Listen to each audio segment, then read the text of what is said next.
My name is Michael Krent. Today's date is December 23rd, 1997. I'm conducting an interview with Ilona Haendel in San Antonio, Texas, in the USA.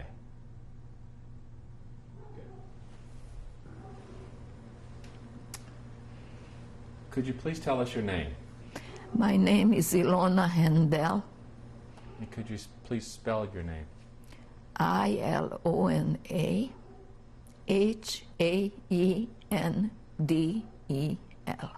And what was your name at birth? Santo. Santo.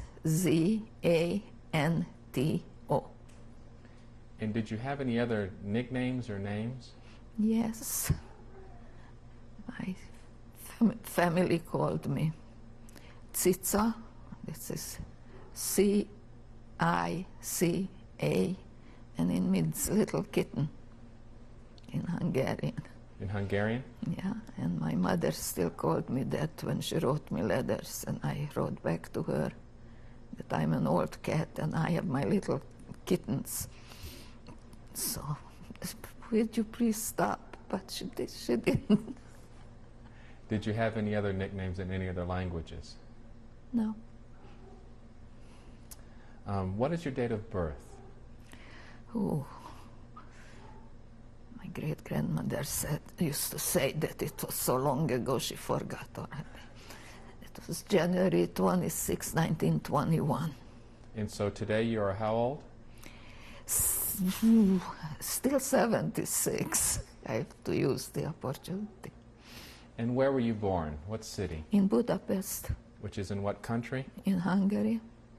I have a picture of a hospital where I was born in, and it was in a medical journal here in San Antonio. You had mentioned that your family's name, your maiden name, was Santo. Mm-hmm. Was it always that name? It was originally Schwartz. Pardon me? Schwartz. But my father changed it to Hungarian. We were such good Hungarians. Do you know why he changed it? He wanted a Hungarian name. And also is a story, I don't know if it's really so, that my father had, I don't know how many, but oodles of sisters and brothers. And she was the last one. Her oldest brother was 24 years old when my father was born. And they registered him like a bastard because he was born in the hospital. So they didn't let him use his father's name. And then he was 6, his father died. So when he grew up, one of the uncles was an attorney and was looking for cases. So he sued the brothers and sisters for inheritance, which was nothing. And so he could get his name. And once he got it already, he and his brother, one of the brothers, changed their name to Hungarian. So what was your father's name? And that's another story. In Hungarian was Jenő. Spell that, please. It's a J-E-N-O with these 2 dots on it. And in Hebrew it was Yaakov, which translates in English to Jacob. And when they came to Israel, they forgot about their Hebrew name, their Hungarian names, and they used the Hebrew. Like my mother became Miriam, and my father was Yaakov, and they called each other that after they were already married 20-some years at the time. What was your mother's Hungarian name? Lang. L-A-N-G. That was her maiden name? Yeah. Was she called another first name besides Miriam? Yeah, Margit. That's the Hungarian form of it. Spell Margit? M-A-R-G-I-T.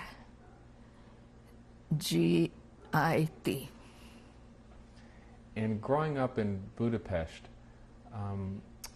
what languages did you speak and did you learn? Well, originally we just spoke Hungarian. But in school, we started to learn other languages first grade. We learned not to speak, but to read Hebrew. And remember, my grandfather was very proud of me that I could learn, read prayers. And then we learned also German. So basically, we learned 3 ABCs at the same time. Must have been very confusing, I guess, but we learned it. And then after 4th grade, I went to a thing called gymnasium, but that wasn't a gym, it was a school, high school. 5th grade we went there. So it was only 4 grades of elementary.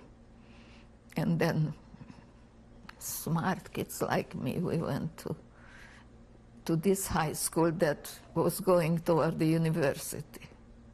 Anybody who went in that school was expected to go to college.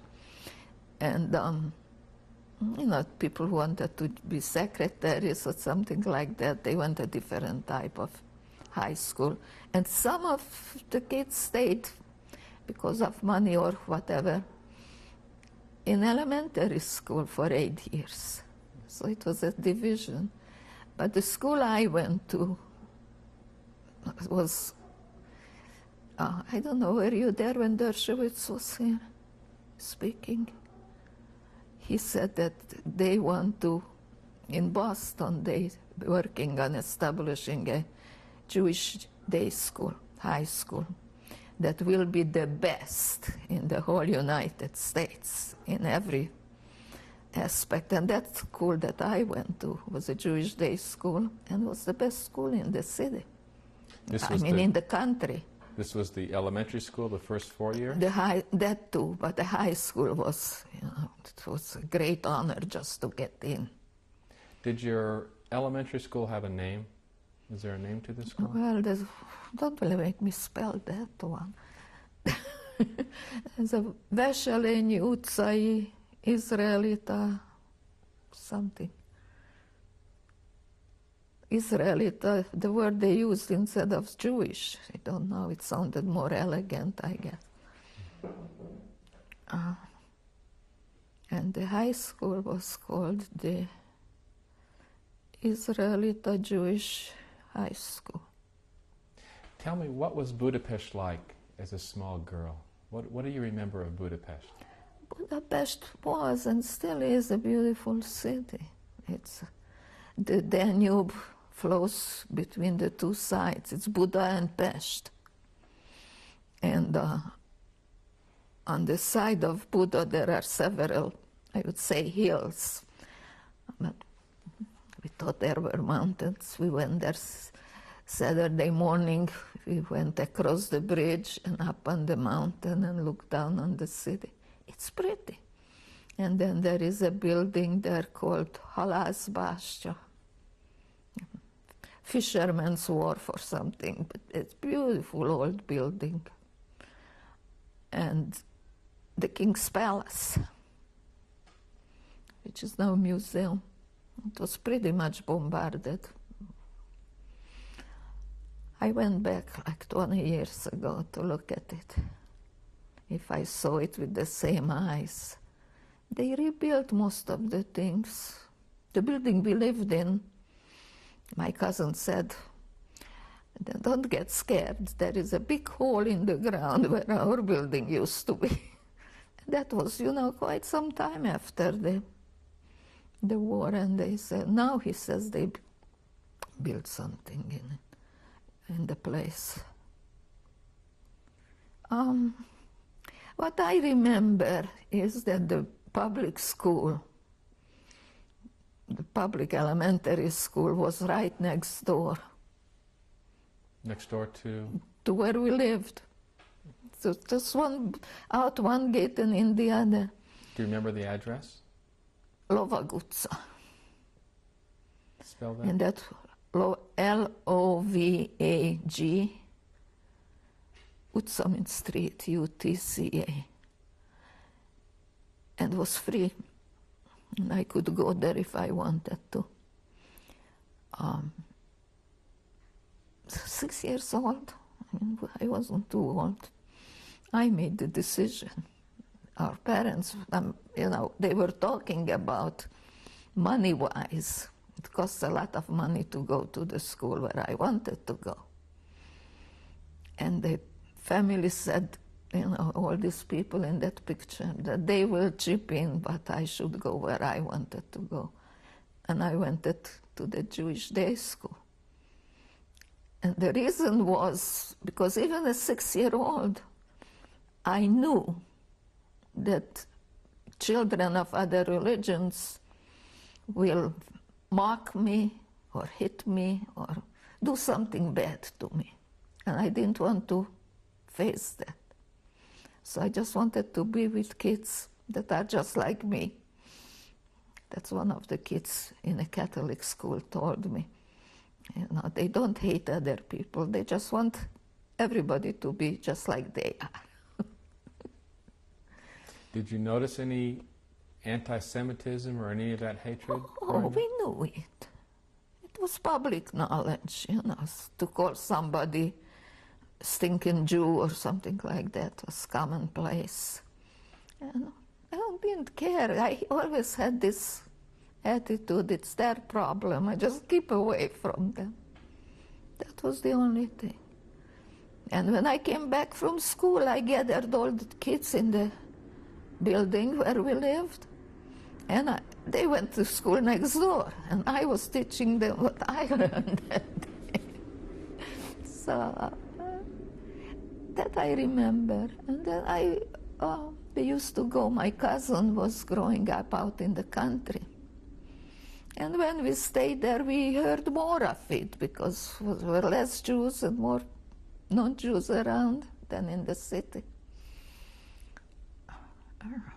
There was always hatred. And I remember when we first had a radio. You never saw any of those, did you? It looked like about a box this big and had the ear things on. And I was very young then too. My uncle brought one home and put it on my ears.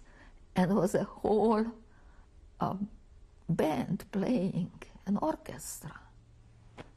How on earth put these all people into that tiny box? I couldn't understand it. And then he bought one with the loudspeaker, one of those, where the little doggy sits there. You saw one of those. And we took it out into the country to my cousin's house. And he put it out really loud. And all the village came together to listen to who is in there too. But on Sunday morning, it's here the same. All the programs came from the church. And my mother said, well, we didn't know what was going on in the church. That's the first time we heard it. And my mother said, listening to those sermons, he said, let's go and hide someplace because these people will come out from the church and will go around and kill us all. There were so burning incentive sermons. The Jews and the Jews and the Jews. They were in a Christian church. Why did they have to talk all the time about the Jews? At what age or what year do you remember hearing that? 6, 7. But that's why I didn't want to go to that school. Because I already knew it's something wrong. So that year would be then 1920? 26, 27. These are Hungarian churches? Mm-hmm. Growing up, did you have any siblings? They were not so many denominations as they are here. They were Catholics and Protestants. I had a brother. I still have a brother. I shouldn't say had. Doesn't talk to me. But he's 4 years younger, I think, than I am. What is his name? Miklos. Saint Nicholas.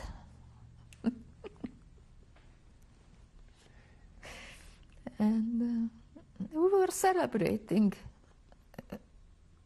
Santa Claus had nothing to do with Christmas in Europe. It was a different holiday. It occurred on December 6th. And the whole holiday was that we put our shoes in the window, and Santa Claus left us some chocolates in it. Now, growing up at about age 6, you're remembering the radio, and you had mentioned you went out to your uncles and cousins' place in the country. What were their names? Stern, S-T-E-R-N. And your aunt and uncle's names, first names? His name was Sándor, S-A-N-D-O-R. Her maiden name was Lang, like my mother. And her first name is Erzsébet, E-R-Z-S-E-B-E-T,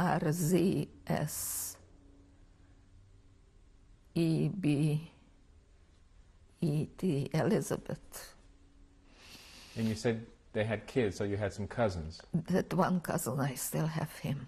What is his name? He was here 2 years ago visiting. His name was Stern, that he later translated. He didn't translate it, but he took a Hungarian first name. But originally is Stern, and his first name is Imre, I-M-R-E. He was here a whole summer, and we had a great time. Not in Texas, back in Massachusetts. And how far from Budapest did they live? Oh, at the time I was a kid, it was so far away. I had to take the train to get there. When I was back there in like 20 years ago, he had a car, and my other cousin had a car, and we piled into the two cars, and we were there at no time. So couldn't be that far away. You have good memories as a Oh, child. yeah. They had a horse. That was my first babysitter, the horse. Your first babysitter? Yeah, my uncle would put us on the horse, and he went all around the mountainside and then came back home, back into the barn, and threw us on the haystacks, telling us that was enough. And they were not afraid that we were getting lost or anything. Lots of fun. Oh, yeah, and we had a goat. And the goat liked to go from the mountainside, could get on the roof, and was jumping around. Besides horseback riding, what were some of your other hobbies? What did you like to do? I don't know, we were playing a lot, playing husband and wife, and my dolls were our children. And when I went back to the city to go to school, then we wrote each other letters, and he was asking, how are the children doing? And, things like that, I remember. We were trying to see whether there is one moon in the sky or several. I can see it from here and I can see it from there. How does that work? We had a little, the little red wagon. That was a wagon, wasn't red, but was exactly a miniature of what the peasants had. And we gave candy for the peasant kids we sat in the thing, and they were pulling us around. Lots of great memories. All the family coming out into the country to their house. His mother was a great cook. My mother was a great cook. She was an excellent cook. What was your favorite dish that she made? I don't know, but I never eat soup. But I ate the soup that she cooked, that I remember. What kind of soup? Oh, all kinds of vegetable soup, potato soup, pea soup. That was the only thing I was allowed not to eat. I hated pea soup. Did you have special memories of the Sabbath? Oh, Describe a Shabbat to me. well, first of all, Saturday or Friday, started Thursday preparing for the Shabbat. Of course, there was no electric stove or stuff like that. They had to have firewood and things to feed the stove and the oven, and there was big cooking going on. Like my mother had for Shabbat a chicken and a goose. And the goose was like, I think, for the whole week, because it didn't look. Did you see a goose? A real one? My son once brought me home a goose here in Massachusetts. It didn't look like anything. It was the ducks, all bones and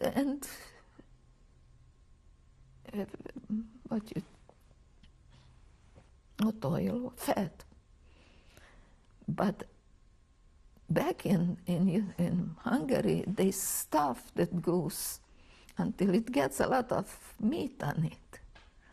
And then my mother would shave off the fat and rendered it. And we had all year long, that's what we cooked for. And then she made cholent. You don't know what that is. You do? What is cholent? Well, depends. Somebody had it at the Israeli festival, and it was made out of potatoes. But what we made it out of is beans and barley and some kind of meat. And if my mother didn't have enough money, she just bought a bone and put that in. So it smelled like it had meat in it. And then we took it to the bakery, filled it up with water, and put a piece of paper on top, tied it. They put a number on it. It's Friday afternoon, and Saturday noontime we had to go and pick it up and take it home and eat it, and it was real good. Would you consider your family growing up to be very Orthodox or very religious? It was, my grandparents were very Orthodox. My grandmother was wearing they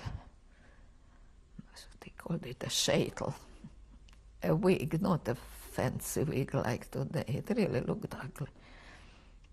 And her mother, of course. And they really, come Shabbat, they wouldn't do anything. But one interesting thing they bought Friday afternoon tickets to the movies. And they went to the movies Friday night. And they had the maid carry the tickets after them, because you're not supposed to carry on Shabbat. And when they came home, the gate was closed. You had to ring the bell. They stood out there until somebody came and rang the bell so they could come in. Now, these were your grandparents, these are your mother's parents, And or your father's parents? My mother's. And what was their names? Lang Joseph, that's Joseph, corresponds to Joseph in Hungarian. It sounds Joseph. And your grandmother's name? And my grandmother's name, you believe it? I was making a thing where I wrote down everybody's name in the family as way as I could go back. And I called my father, he was still alive, and I asked him, what was grandmother's name? I never called her by name She was grandma. And my mother and my father and everybody else called mom or mother. Huh? So what was... The only thing I remember that my grandfather was the only one who called her by name, and he called her Haiku. I think it's Chaya, if I am right. And did you and your brother and your parents attend a synagogue? Oh, yeah. My father came from a very non-religious background. His father died when he was 6, and his mother would chase him to school with the broom. And he started to work very early to help out his mother. He was delivering firewood and coal to the houses, made a few pennies, and didn't do much schooling. And my grandfather was teaching him, my mother's father. And that was the thing. And my mother said, you know, he's not such a deeply religious person that I should put on a wig for him. And she promised that she will keep everything else, just allow her not to wear the wig. So her sister was wearing a wig, but she wasn't. Where was the synagogue? Oh, the one we went to was on Rombachutza. You want that spell? Rombach. And when I was back there, totally destroyed. Totally. So we went to the Neolog. The Neolog is like the Reform synagogue, and a pretty big synagogue. Next door is the building where Herzl was born. Where Theodor Herzl was born? It has a memorial thing on it. And the courtyard is right now is a cemetery. They buried there the people who died in that synagogue. The fun part was that, Reform synagogue. We walk in with my uncle and my husband, and we sit like in the 4th row or something. And the shamash came by, the usher, and he asked us if we want to sit together, please move into the back rows, or if you want to separate, you go to the other side. And that's the Reform temple. Very good. We're going to take a break now and change the tapes.